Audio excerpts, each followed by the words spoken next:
Welcome back. The president is posting this morning on Truth Social that Iran's president has asked for a ceasefire, which the U.S. will consider, he says, when the Strait of Hormuz is open, free and clear, adding that until then, we're blasting Iran into oblivion. Iran state media has denied that ceasefire request. And, of course, ahead of tonight's address about the war by the president, joining us this morning, Michael Froman, Council on Foreign Relations president and former U.S. trade rep during the Obama administration. Michael, welcome back. Good to have you. Thanks for having me.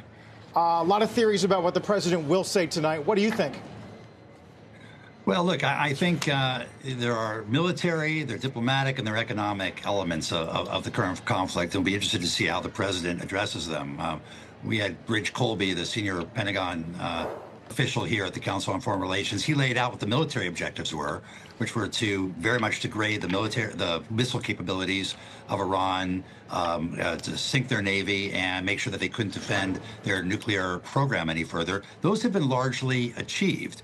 Now, however, Iran has basically waged war against the global economy by closing the Strait of Hormuz, and we are now fighting to reestablish an opening of the Strait of Hormuz, which was, of course, open before this conflict began. So there are only two ways of opening the Strait of Hormuz. One is to negotiate with the Iranians, and when you look at the Venn diagram between what we're asking for, the 15 points of the president's demands and the 5 points of Iran's demands, there's almost no overlap between those demands, or militarily putting boots on the ground to open the Strait of Hormuz with all the uncertainty and the downside risk associated with that.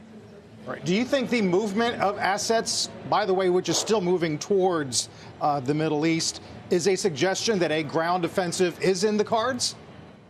Well, the George H.W. Bush carrier is on its way. The paratroopers that are now there, there's special forces that are there. Certainly the Pentagon is making sure that the president has all the options available to him should he decide to take military action against Kharg Island or at the straits themselves, or against the places where the enriched uranium may be being stored, to try and secure that. All of those are difficult operations, and could involve, significant U.S. assets on the ground. We're unaware that the president's made any decision at this point as to whether he goes down that route. Maybe he'll be talking about that tonight, but at least he'll have all the options available to him. What is your assessment about the success rate thus far? If the goal was to, get rid of the threat, nuclear weapons, missiles, as the administration has laid out, where are they at this point in doing that so that Iran can't threaten the world and the West with, heavy weapons and terror, as it has been?